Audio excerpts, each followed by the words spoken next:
Hello everyone, आप सभी का स्वागत है आपके अपने YouTube channel dear sir Krishna. जैसा कि आप लोग चैप्टर जो देख रहे हैं पर में है ना, डायग्नोसिस ऑफ डेथ, मृत्यु का निदान। इसमें 3 कैरेक्टर हैं, एक डॉक्टर फ्रेली है और एक डॉक्टर मैनरिंग है ना, एंड एक डॉक्टर हॉवर है। जिसमें इसमें आप लोग घोस्ट के बारे में, जैसे आप लोग जानते होंगे घोस्ट भूत की कहानी आपको सुनने में बहुत अच्छा लगता है ना। घोस्ट के बारे में कभी सुना ही होगा आप लोग कि घोस्ट होता क्या है, बहुत ही मज़ा आता है सुनने में। क्या आता है ना मज़ा। तो हम लोग आज उसी के बारे में जानने वाले हैं, घोस्ट होता क्या है। चलिए, जहाँ अगर डाउट लगे किसी तरह का तो आप लोग कमेंट करके बताएंगे कि इस लाइन को बता दिया जाए, मैं फिर से बताने का प्रयास करूँगा, है ना। चलिए ठीक है, स्टार्ट करते हैं। और diagnosis of death, that means कि आप समझ गए हैं कि मृत्यु का निदान। जैसा बिफोर यू रीड में आप लोग देख रहे हैं, पढ़ने से पहले हम लोग उसको देखते हैं। कह रहा है, हैव यू हर्ड और रीड घोस्ट स्टोरी, क्या आपने कभी भूत की कहानी, है ना, पढ़ा है या सुना है। Do you believe in ghost, क्या आप लोग भूत पर विश्वास, मतलब भूत में विश्वास करते हैं। इज डेथ प्रिडिक्टेबल, क्या किसी की मृत्यु को हम प्रिडिक्ट कर सकते हैं, है ना। रीड दिस इंटरेस्टिंग स्टोरी, ये जो इंटरेस्टिंग स्टोरी है, which is full of mysterious, है ना, जो पूरी तरह से रहस्य से भरा हुआ है। किससे भरा हुआ है, पूरी तरह से रहस्य से भरा हुआ है, समझ गए। ये पूरी तरह से मिस्टीरियस है। And ghost and prediction of death, हम लोग चैप्टर को पढ़कर समझेंगे इसमें होता क्या है। बहुत ही इंटरेस्टिंग है, लास्ट तक जरूर सुनेंगे इसको, क्योंकि बहुत ही ये रुचिकर है। इसमें मन लगने वाला है, हंसी लगने वाले हैं। अगर फिजिकल क्लास में रहते हैं जो बच्चे, अगर पढ़े हैं उनको पता है मतलब पढ़ाने का जो अंदाज है मेरा, है ना। वैसे आप लोग ये तो देख रहे हैं यूट्यूब पर, तो फिजिकल में थोड़ा सा अच्छा लगता रहता है। चलिए कोई बात नहीं, हो सकता है। यहाँ अगर प्रॉब्लम हो तो पूछने का प्रयास करें, है ना। चलिए, इसमें जो एक कह रहे हैं कि I am not so superstitious, है ना, superstitious as some of your physicians, men of science, as you are pleased to be called said Howard, है ना। ये सेड हॉवर्ड जो है वह उनको कहते दिखाई दे रहे हैं, किसको, replying the accusation that had not been made. इसमें डॉक्टर हॉवर्ड कहते हैं कि मैं आपके कुछ चिकित्सकों, फिजिशियन दैट मीन चिकित्सक होता है, समझ रहे हैं ना, जो सब कुछ को देखता है फिजिशियन उसी कहते हैं। विज्ञान के लोग, मेन ऑफ साइंस, देख रहे हैं ना यहाँ लिखा हुआ है मेन ऑफ साइंस, मतलब विज्ञान के लोगों, जैसा कि आप कहलाना पसंद करते हैं, है ना, की तरह मैं अंधविश्वासी नहीं हूँ, समझ रहे हैं ना। सुपरस्टिशियस मतलब अंधविश्वासी, अंधभक्त जिसको कहते हैं, कि मैं वैसा अंधविश्वासी नहीं हूँ। हॉवर, ना, pleasure to call the said Howard, Howard ने कहा, replying to an acquisition, that means कि उसका आरोप लगाते हुए वो कहते हैं, डॉक्टर हॉवर ने जब आरोप का जवाब देते हुए जो कहते हैं, उसका जवाब देते हुए कहते हैं, है ना, लगाया था। मतलब वो जो देते हुए कहा जो नहीं लगाया गया था। आप फिर क्या कहता है, only a few of your believe in a immortality of the soul and apparitions apparitions which you have the honesty to call ghost. कह रहा है ये कौन कह रहे हैं, डॉक्टर हॉवर कह रहे हैं कि देखिए आप में से कुछ, है ना, क्या कह रहा है कि आप में से only a few of you, मतलब आप में से ही कुछ ही जो है मैं स्वीकार करता हूँ कि आत्मा की अमरता में विश्वास करते हैं। क्या करता है, इमोर्टेलिटी, दैट मीन्स अमरता। मोर्टल मीन्स मरणशील, और इमोर्टेलिटी मतलब अमर हो जाता है जो चीज़, उसमें क्या करता है कि अमरता में विश्वास करते हैं। और and soul and apparitions which you not honesty to call ghost. और क्या कर रहा है कि और उन प्रेतों में जिन्हें आप भूत कहते हैं, है ना, भूत कहते हैं, ऑनेस्टी टू कॉल घोस्ट, है ना, घोस्ट कहने की ईमानदारी नहीं रखते हैं, मतलब भूत कहने की क्या कहते हैं, ईमानदारी नहीं रखते हैं। जैसे कुछ फिजिशियंस है ना, ऐसे होते हैं जो क्या है कि कभी कभी वो लोग भूत को नहीं मानते हैं, डॉक्टर जो होते हैं भूत को नहीं मानते, साइंस नहीं मानती है। फिर कह रहे हैं कि I believe, just believe that the living are sometimes seen where they are not, but have been where they have lived so long so intensely as the left their impression everything about them। देखिए book सभी लोग निकाल के रखेंगे तो आपको समझ में आएगा, है ना।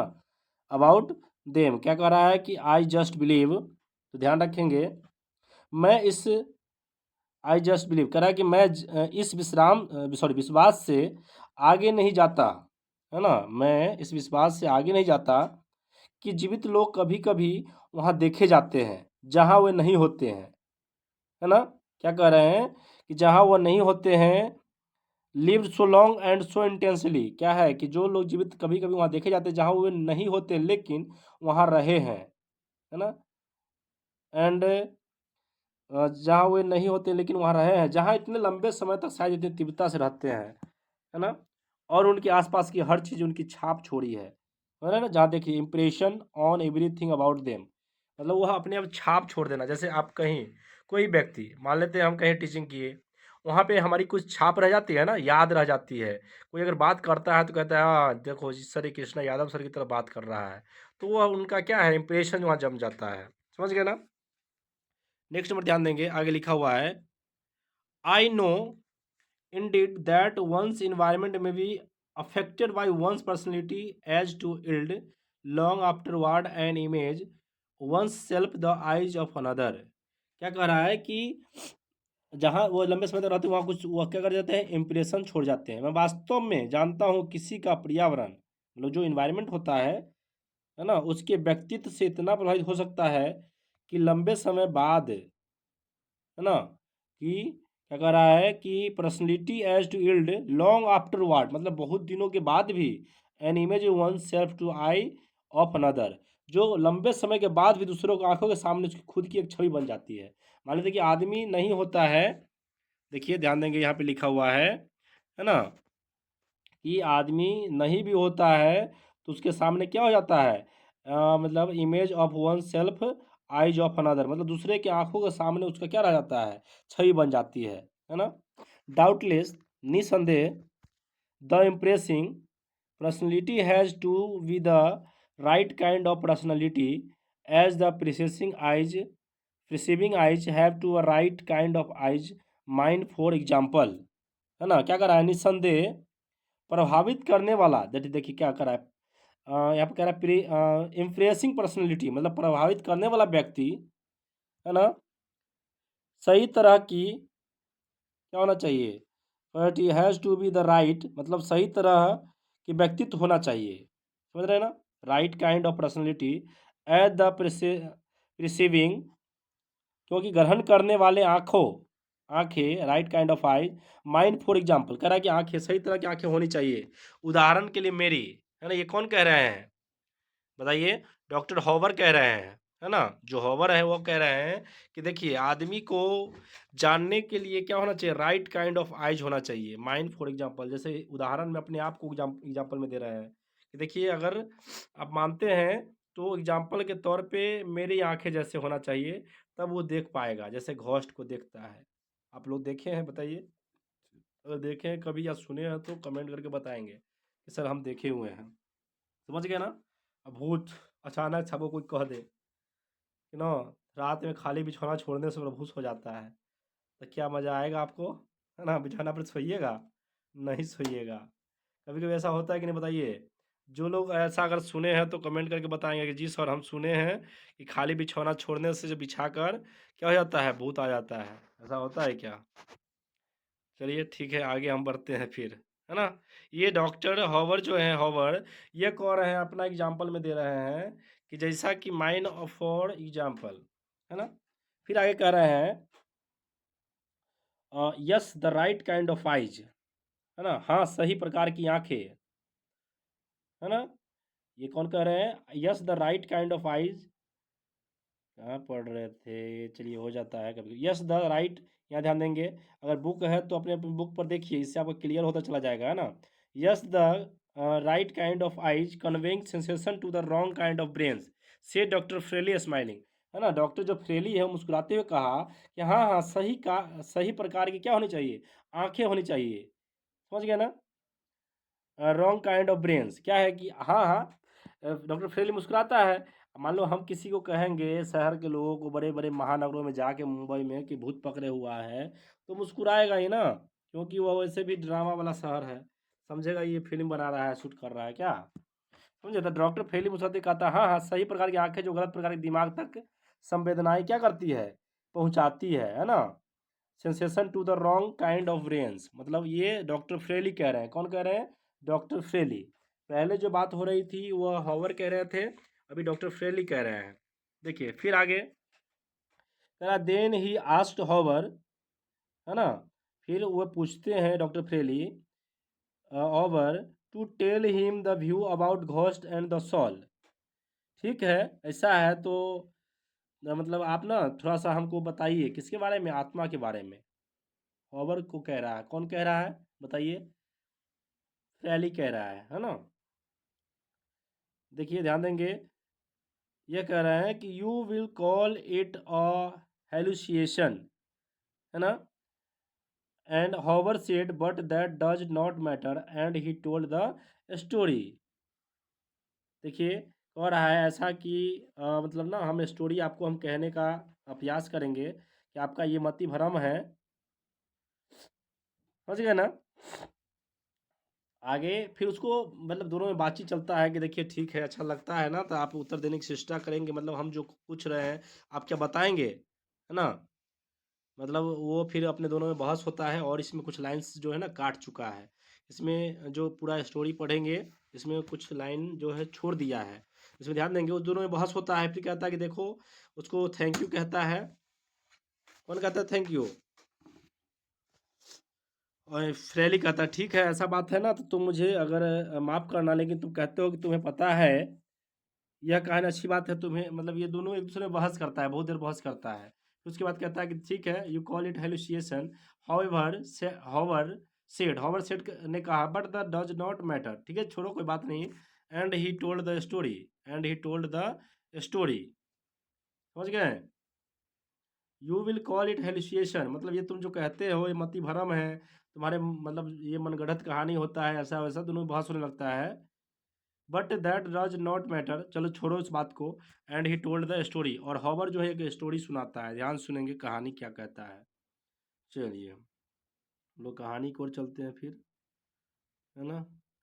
ये हॉवर सुना रहा है किसको? फ्रेली को। कह रहा है कि लास्ट समर, क्या कह रहा है कि लास्ट समर दैट मीन पिछली गर्मियों में, है ना, I went to pass the hot weather term in the town Meridian, है ना। जैसा कि आपको पता होगा कि हम ना पिछली गर्मी में मेरिडियन शहर में गर्मियों की छुट्टियों, है ना, गर्मियों की छुट्टियों बिताने गया था। मतलब जो मेरिडियन आता है ना हॉट वेदर में, आप लोग पता है कि समर वेकेशन होता है। तो कह रहा है कि मैं मेरिडियन शहर में क्या गया था, अपनी छुट्टी बिताने गया था। द रिलेटिव, ध्यान देंगे, बुक सब लोग पास में रखिए, हम पढ़ रहे हैं और ध्यान सुनेंगे तभी समझ में आएगा चैप्टर। थोड़ा सा मतलब सब लोग बता नहीं सकते हैं सही से इसको, है ना, और समझ ही रहे हैं कितना टाइम पास हो रहा है सो। चलिए बात को हम आगे चलते हैं फिर। समझ गया। तो कह रहा है कि मैं छुट्टियों में जो बिताने गया था, ये हॉवर सुना रहा है अपने फ्रेली को, डॉक्टर फ्रेली को, है ना। फिर क्या कर रहा है, the relative whose house I had intended to stay was ill. क्या कह रहा है कि मैं मतलब द रिलेटिव एट हुज, मतलब वह रिलेटिव जिसके यहाँ house I had intended to stay was ill, मतलब मैं जिसके यहाँ रुकने वाला था वह क्या था, बीमार था, है ना। जिसके यहाँ मैं रुकने वाला था वह क्या था, बीमार था। सो आई साउट अदर क्वार्टर्स, है ना, इसलिए, है ना, मैं इसलिए मैंने दूसरे कमरे की तलाश की। मतलब वह खबर बता रहा है कि जब मैं मेरिडियन में शहर में गया था, तो जिसके अपने रिलेटिव के यहाँ जहाँ रुकने वाला था वह क्या था, वो बीमार था, इसलिए मैंने आई साउट अदर क्वार्टर, मैंने दूसरा क्वार्टर खोजा। समझ गए। After some difficulty I succeed in renting a vacant dwelling that had been occupied by an eccentric doctor of the name of Mannering, है ना। डॉक्टर ऑफ द मैनरिंग, ध्यान देंगे यहाँ है मैनरिंग, जहाँ आप रेड देख रहे हैं हम लाइन खींच रहे हैं, है ना। Doctor Mannering who had gone away years before, no one know where, not even his agent. ध्यान सुनेंगे इसको। कह रहा है कि बहुत कुछ मुश्किलों के बाद, है ना, मैं एक वैकेंट दैट मीन्स खाली, बाद में एक खाली घर किराए पर लेने में सफल रहा। जिसमें क्या होता है, मैनरिंग नाम का एक सनकी डॉक्टर रहता था। कैसा डॉक्टर है ना, acquired by an eccentric doctor of the name Mannering, मतलब सनकी टाइप का रहने वाला एक डॉक्टर रहा करता था। समझ गए? मतलब उसका रिलेटिव जो था ना वो बीमार था, तो बीमार के यहाँ नहीं ना रहना चाहता है क्या? आप रहना चाहेंगे? कोई कहेगा कोरोना वाला है तो क्या जाइएगा?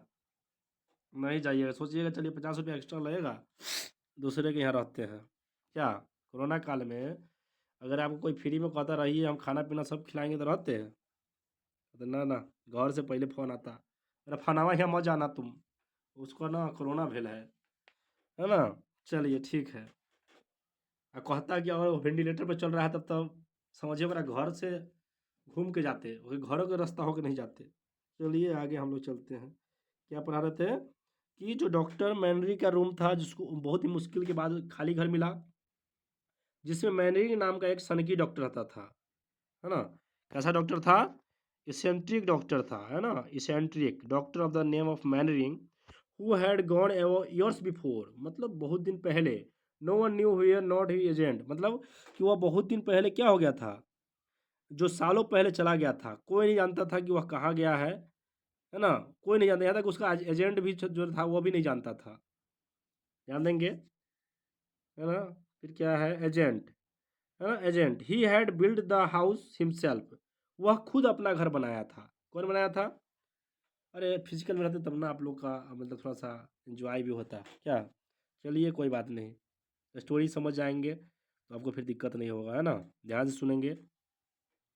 उसने खुद ही बनाया था और लगभग 10 साल तक मतलब इसमें जो होता है वो खुद ही बनाया था, और लगभग याद देंगे himself and lived in it with old servant for about 10 years, है ना? उसके घर में एक बहुत ही बूढ़े नौकर था, लगभग 10 साल तक एक बूढ़े नौकर के साथ उसमें रहा था। बहुत ही बूढ़ा था जो लगभग 10 साल तक रहा। बहुत सारे ऐसे होते हैं ना सर्वेंट जो उसके मतलब साथ हमेशा रहता है, समझे? तो 10 साल तक रहा था। चलिए आगे हम लोग देखते हैं। His practice never very extensive, है ना? एक्सटेंसिव, यहाँ ध्यान देंगे। उसका जो प्रैक्टिस था वो ज़्यादा एक्सटेंसिव नहीं था, है ना? उसका अभ्यास कभी व्यापक नहीं था, मतलब ज़्यादा लोग नहीं जानता था। एक्सटेंसिव मतलब कि ज़्यादातर लोगों को पता होना। Had after few years been given up entirely, है ना? और ज़्यादा नहीं हुआ, कुछ सालों के बाद वो पूरी तरह से बंद हो गया था, मतलब ज़्यादा दिन वो किया नहीं। जैसे होता है ना गांव घर में आप लोग देखते हैं प्रैक्टिस डॉक्टर होता है, तो बहुत सारे लोग, बहुत सारे ऐसे डॉक्टर होते हैं गांव में जो सब जानता होता है उसको, समझ रहे हैं ना?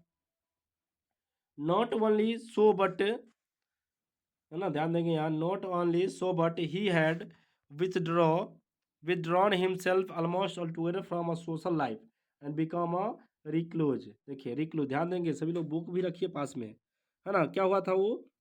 इतना ही नहीं बल्कि उसने खुद को सामाजिक जीवन, मतलब सोशल लाइफ जो होता है ना, उस सामाजिक जीवन से मतलब क्या कर लिया था, मतलब पूरी तरह से अलग कर लिया था, और रिक्लोज बन गया था। बिकम और रिक्लोज, देख रिक्लोज मतलब क्या होता है? एकांतवासी, जो संन्यास मतलब ले लेता है, समझ रहे हैं ना? जैसे अभी महाकुंभ लगा हुआ है तो संन्यास लोग ले लेता है, एकांतवासी बन गया था, समझे?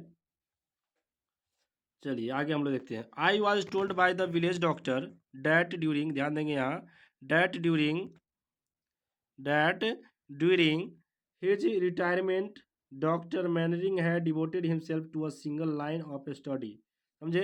क्या कहता है कि ऐसा मतलब गांव के डॉक्टर ने मुझे बताया, जो एकमात्र व्यक्ति था जिसके साथ उसका कोई संबंध था, है ना? एकमात्र व्यक्ति, देखिए याद देंगे, village doctor that during retirement doctor Mannering has devoted himself to a single line of study, है ना? उसका जो कोई एक संबंध था कि अपने सेवानिवृत्ति के दौरान उसने खुद को एक अध्ययन में समर्पित कर दिया था। उसका जो संबंध था ना एक व्यक्ति से, वह कौन था? अध्ययन था, है ना? जिसके साथ उसका संबंध था वो क्या था? उसका स्टडी, उसका पढ़ाई था। समझ गए ना? गांव का एक डॉक्टर, क्योंकि देखिए डॉक्टर के डॉक्टर जानता है, नहीं समझे? क्योंकि डॉक्टर को ही डॉक्टर जानेगा। क्योंकि कोई बीमार होता है तो कहेगा ना, जैसे एगो डॉक्टर है, कोई दूसरा सीख के चल गया गाँव में, हे फलनामो अब डॉक्टर हो गया है, ओकरा तो वही जानेगा। अब हम जिस लाइन में उसी के लोग को ना जानते हैं, समझ रहे हैं ना? जैसे लफंगड़ा से है तो लफंगड़े के ना जानेगा। चलिए आगे हम लोग देखते हैं। तो क्या था? सिंगल लाइन ऑफ स्टडी, वो अपना पढ़ाई को ही सब कुछ मानता था। He had expounded the result of his study in a book that did not get the approval of his potential brethren who did not consider him entirely sane। समझ गए? क्या कहता है कि मतलब हम कहाँ तक बता रहे थे? कहाँ तक थे? स्टडी, लाइन ऑफ स्टडी से आगे फिर कह रहा है he had expounded the result of the study. समझ गए कि यहाँ तक जिसके परिणाम को उसके एक किताब में विस्तार से बताया था कि उसने, है ना, प्रोटेशियनल, क्या है लिखा हुआ है इसमें, है ना, सॉरी प्रोफेशनल, यहाँ पे एक लाइन खींचा हुआ था ना ऐसे, यहाँ से इस तरह से लगा था कि यहाँ टी है। समझ गए? चलिए ध्यान देंगे। प्रोफेशनल ब्रेदरेन, है ना, प्रोफेशनल ब्रेदरेन मतलब पेशेवर भाई, पेशेवर समझते हैं ना, जैसे एक पेशेवर कातिल होता है, पेशेवर मर्डरर होता है, मतलब सबका एक अलग अलग, तो वो क्या कह रहे हैं, प्रोफेशनल लिखा हुआ है। सॉरी, यहाँ यहाँ जो लाइन खींचा था ना, ये जो लाइन यहाँ खींचा हुआ था, इस कारण से पता नहीं चल रहा था ऐसे, हम सोचे टी लग रहा था, समझे, प्रोफेशनल इसलिए हम बोल रहे थे। यहाँ प्रोफेशनल लिखा हुआ है, ध्यान देंगे। आप लोग बुक भी रखिए इसलिए पास में, है ना। Approval of his professional brethren who did not consider him entirely sane. कह रहा है कि उसके एक पेशेवर भाई को पसंद, उसको जो उसके पेशेवर भाइयों को पसंद नहीं आई, जिन्होंने वास्तव में उसे पूरी तरह समझदार नहीं माना। समझ रहे हैं ना? इसलिए who did not consider him entirely Sen, इसलिए उसको समझदार नहीं माना, मतलब सेन मतलब बेवकूफ़ उसको माना, है ना। अगर I have not seen the book and can not be recall the title of it, but I am told that it's expounded और रैदर स्टार्टलिंग थ्योरी, है ना। क्या कह रहा है कि I have not seen the book, मैंने किताब नहीं देखी है, और अब मुझे उसका शीर्षक भी याद नहीं आ रहा है। तो क्या कह रहा है कि मुझे and can not now recall the title of it, उसका क्या कह रहा है कि वह मुझे शीर्षक भी याद नहीं है। टाइटल समझते हैं ना, चैप्टर का जो टाइटल होता है, समझ गए। शीर्षक भी याद नहीं आ रहा है, लेकिन मुझे बताया गया है कि इसमें एक बहुत ही but I am told to expounded the rather startling theory, है ना। स्टार्टलिंग मतलब होता है बहुत चक्का, मतलब चौंकाने वाली बात। इसमें एक बहुत ही चौंकाने वाला सिद्धांत बताया गया है, मतलब उसको उसमें क्या बताया गया है, कंसीडर हिम इंटायरली से, सॉरी कहाँ थे, स्टार्टलिंग थ्योरी मतलब थ्योरी मतलब सिद्धांत, प्रिंसिपल होता है, एक प्रिंसिपल होता है, PRINCIPAL, प्रिंसिपल, जो किसी स्कूल का प्रिंसिपल होता है, एक प्रिंसिपल होता है PRINCIPLE, तो उसको उसको थ्योरी, सिद्धांत कहते हैं, है ना। समझ गए? उसमें बहुत ही चौंकाने वाला सिद्धांत बताया गया है। समझ गए? चलिए आगे।